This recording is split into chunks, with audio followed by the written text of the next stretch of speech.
evening, everyone. Welcome into overtime. And yes, we're getting you ready, getting you set for tomorrow night. All the high school games. Of course, we're going to go through some, review, preview our game to watch of the week. We got that for you, some coaches interviews, player interviews. We got a lot of good stuff, recruiting. It's going to be a fun football season. I hope you are ready because this guy to my left, one of the best in the business, been doing it for a long time. Jim Baxter of SC Varsity is my co-host this year. And, of course, Jim, glad to have you on board with us. Great to be here. And I know you're excited about football. You've been doing it for a lot of years. Oh, listen, it's already started. I've seen more football in the last 10 days than I saw the first 2 weeks last season, so I'm excited about this year. No doubt about it. Well, it kicked off last week with week 0. And, of course, some good games in the Midlands around town, and we want to kind of catch you up with those games. Because let's start right out the gate. Let's get some Dutch Fork, because we know, Jim, you like Dutch Fork versus Greenwood. That was a big game last year, and to my surprise, Dutch Fork was really good. They looked really good. Greenwood helped them a little bit. There were some things they did during the game that really hurt. The quarterback to center snap, I talked to you about that earlier, was terrible. It really hurt Greenwood's passing game. But Dutch Fork's Matt Colburn just ran over the Greenwood defense, and he really made the difference in that game. Of course, he's committed to Louisville, got 150 yards in that game, 3 touchdowns, and didn't really come in until the middle of the first quarter. Well, this is a team, of course, Coach Knotts won the state title last year for Dutch Fork, and they lost some guys, but as you mentioned, a lot of talent returning. You can see that defense always seemed to come up with big plays, but this is your guy right here, Matt Colburn. Yeah, I like Matt Colburn. I've had him as the player of the year, preseason player of the year. He's on our first team All-State football team, and he is the complete package of running back. A lot of people, there's a knock on him about his height. He's not quite as tall as the Division I prospects that you want, but he is every bit as talented as anyone else in the state. Well, this team is going to be hard to beat. Let's move to our second game, another team that you had in your top 10 at least. That's Blythewood and Rock Hill. And again, kind of that week 0, Jim, I thought Blythewood's going to be better than what was witnessed on last Friday. That game, that was probably the biggest shock of the Midlands, was Blythewood just getting run over by Rock Hill. They didn't look like they were in shape in this game. Rock Hill came down, fired up. They've got a new coach, Bubba Pittman, up there that's really got these kids ready. They had 25 kids come to the SC Varsity All-State Football Combine this year, and they looked as good as any other team out there. But they came down last week, and they just really out-physicaled Blythewood. They were much more physical, much more aggressive football team, and Blythewood didn't have an answer for them. Well, you can see there, Blythewood was flying around to the football. I know they got a linebacker out there that's pretty good. Defense seemed to be pretty solid, but as you said, they struggled against this Rock Hill football team. But Rock Hill, even back when I was playing back in Payson, they've always had a solid football program. They have, but they ran the ball well. They got 2 good running backs, and they both ran the ball really well. Well, this game, folks, I can tell you it was one to watch, if you will, just right across the bridge with BC and Fairfield Central. Now, Fairfield Central have been very good for a long time. BC trying to get relevant again. And, Jim, they seem to be, at least week 0, relevant again. Well, they are. I mean, they had a good game against Brooklyn Casey last week. I think that there was anybody's game, went to double overtime. But this Fairfield Central team is a different team. They lost DeAndre Belton at quarterback. He was 80% of their offense last year. They do have a solid running back coming back, but this Bearcat team has been improving over the last 4 years under Rusty Sharpie, and he has got them playing. This is a huge team on both sides of the football, and they made plays last week. I mean, they really took advantage of some miscues that Fairfield Central had, forced some turnovers, and took advantage of them. Well, that new stadium, folks were excited about that. I can tell you, boy, that's a beautiful place that they have out there. You can see, the cheerleaders, they're excited about those Bearcats of BC, but they got the win in, dramatic fashion, but congratulations to BC. Now, that being said, Jim, now, a couple weeks ago, you gave me a top 10, and it looked good on paper, but after week 0, things might have changed just a tad. Who's your top 5 now? Well, my top 5 now is Dutch Fork, obviously at number 1. They're number 1 in the state, and so they're going to be number 1 in the Midlands. I like Westwood. I've moved Westwood all the way up to number 2 in the Midlands. AC Flora at number 3. Brooklyn Casey moves in that number 4 spot. They got a big game this weekend, and Batesburg-Leesville at number 5. But those, in my opinion, are the teams that have the best chance at going the farthest when the playoffs roll around this year. Westwood, we can talk about them a little bit later, but Westwood really impressive this weekend. Well, that's a team, as I said, we talked about this last year when I was at Spring Valley. This is a team that played us really the best until we met Dutch Fork in the playoff. I said that team Westwood's going to be good. We'll talk about them a little later on in the show, but they might be the surprise team of the year, but we'll get a little deeper in that a little later on. Let's take a quick break, because when we come back, folks, we're going to feature our game to watch this week, tomorrow night. You don't want to miss it. BC and Airport. When you talk about rivals, this is going to be a good one. We'll feature that game to watch when we come back just after this timeout.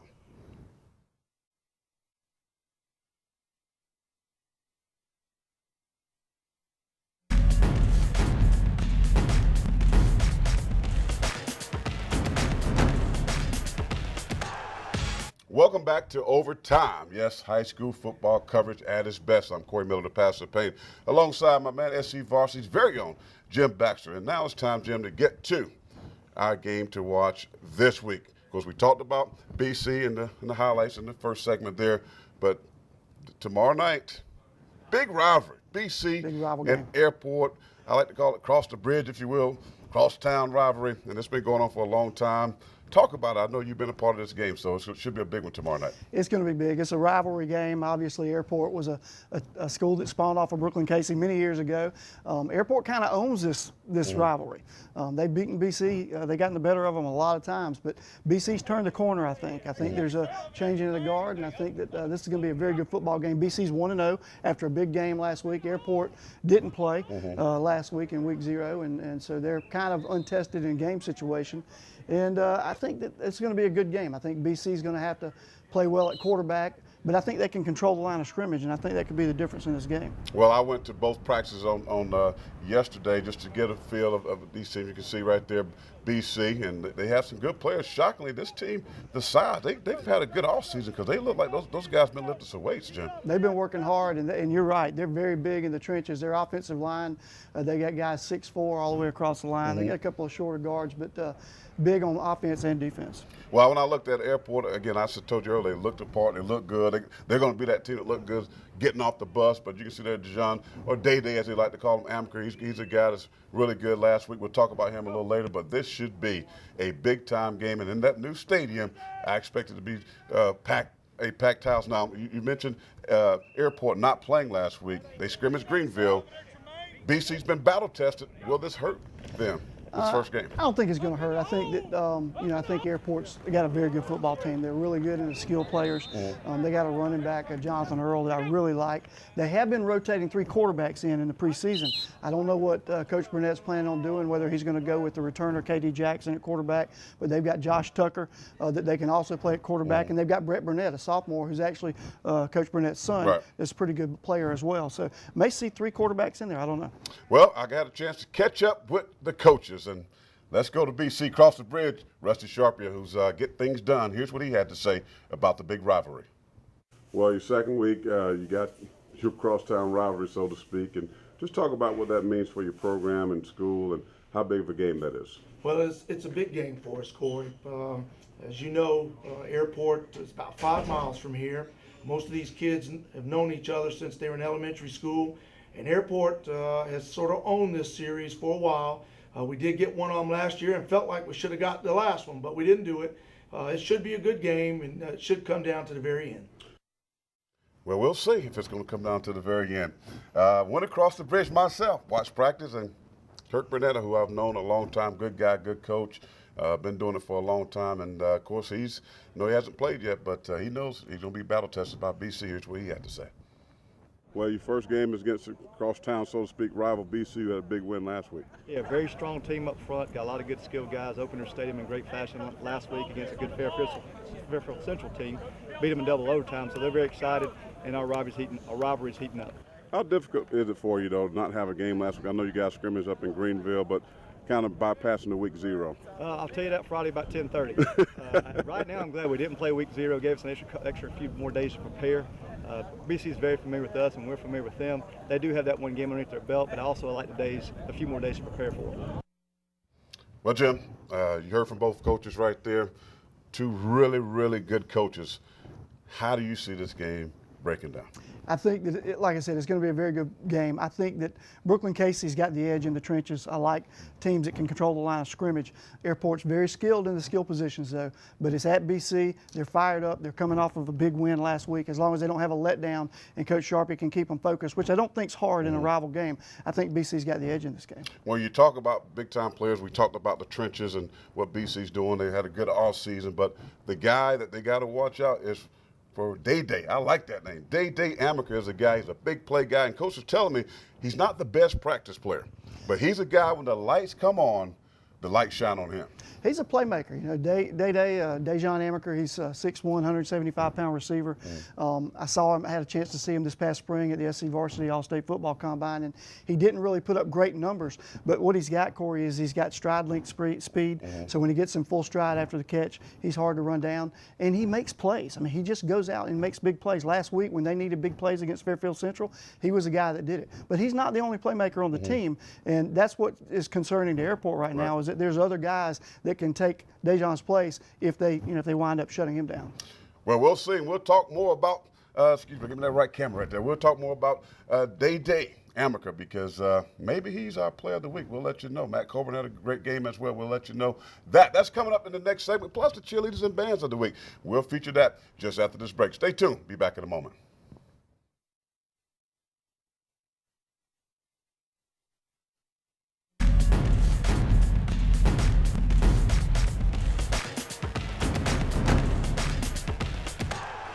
Welcome back to Overtime. Of course, looking forward to BC and Airport, our game to watch of the week. But last week there was a lot of other good things that was going on right here in the Midlands, like some top plays. So we had a chance to catch some of those, have folks out at different games each and every Friday night. Here's a couple top plays that we thought were impressive.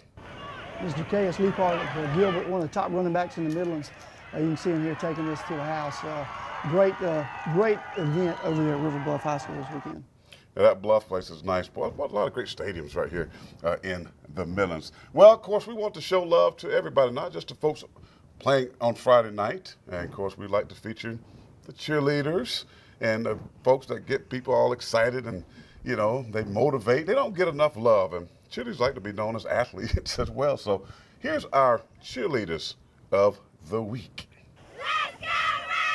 You like that, Jim? Those Raiders, those Keenan Raiders, baby. Hey, they got a lot to cheer about over there. Keenan's got an improved football team. Yeah, good football team, and you can see that they get their dance on and having a good time, exciting the crowd. And the Keenan Raider cheerleaders are our cheerleaders of the week. So congratulations to those young girls. And we'll feature those each and every week. So, ladies, you out there listening, cheerleaders, be out there doing your thing, cheering on the crowd because you may be next up for Overtime. Also, we want to feature the band of the week out at Chapin. They're our band of the week. Well, they had a big celebration out there. I'm sure that band was great. They had the Hall of Fame inductions last week. Here's the Chapin Band, the sounds of the Chapin Band.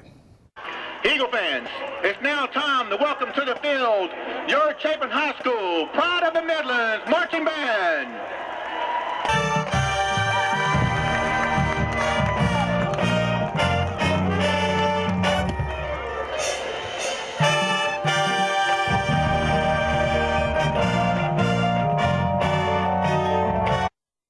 Great sounds there, Chapin. Congratulations to the band. Did a great job for that induction for the Hall of Fame. That was a fun time out at Chapin High School. Now let's get to the gridiron. Who is our player of the week? And there were some tough choices out there, Jim. And, of course, Matt Coburn had a great game, and so other folks had a great game. But for me, we talked about this, and we talked about this guy. Day Amaker of Brooklyn Casey is our player of the week. You like that pick? I like the pick. I mean, it's a good pick, and Dejan is such a great kid, but had an outstanding game against a very good football team. That ranks up there as one of the top wins in Brooklyn Casey history, and Dejan Amaker had a big part of that.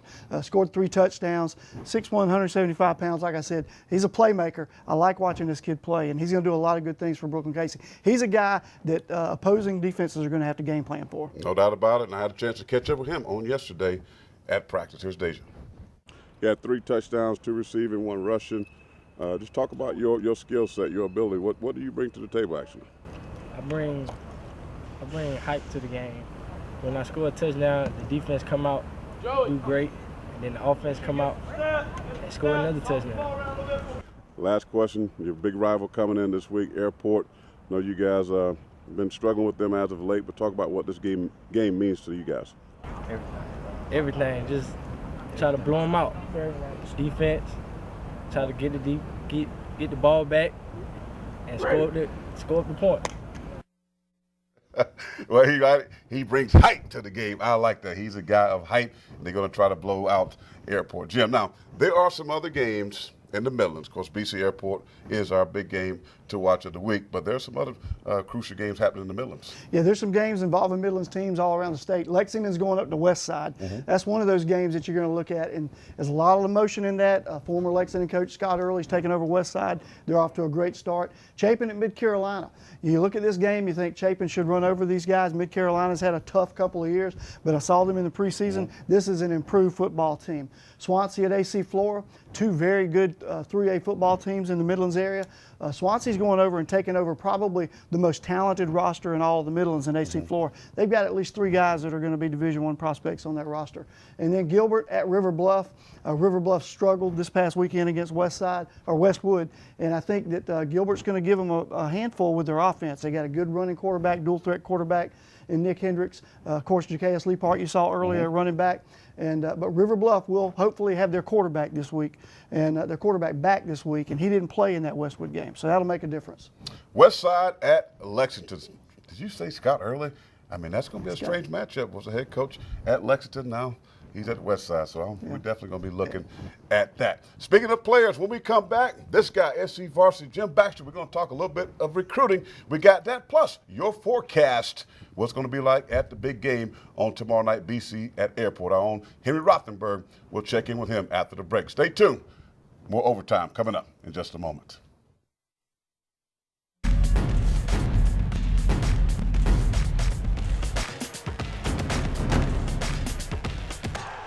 All right, welcome back to Overtime. Of course, a lot of games we talked about, the game to watch of the week, all of that good stuff. And now it's time to talk about some individual players, guys that Jim feels like go have their names called or signed at LOI later on in the year. Jim, of course, one guy we know about, Matt Colburn, probably one of the top recruits in the Midlands. Not only one of the top recruits in the Midlands, one of the top recruits in the state of South Carolina for the class of 2015. This young man is committed to Louisville. He's solid on his commitment. Talked to him this week. He's not wavering at all. Rushed for 2,200 yards last year, at 150 yards and 3 touchdowns this past weekend. He is definitely one of the prospects to watch. I also like Nick Graves of Lexington. He's a 2016 player, plays cornerback, 6'2", 175 pounds, but he's a young man that, Corey, he's probably going to play safety at the next level. He's getting some looks from some 1AA schools. I think he is an FBS player. I think he's a player that can play at the Division 1A level. His dad was a 4-year starter at the Citadel, and he just got an invitation to come to the Citadel this weekend, so he'll be visiting. And then Trey Napper. Trey Napper was a young man I saw this past weekend.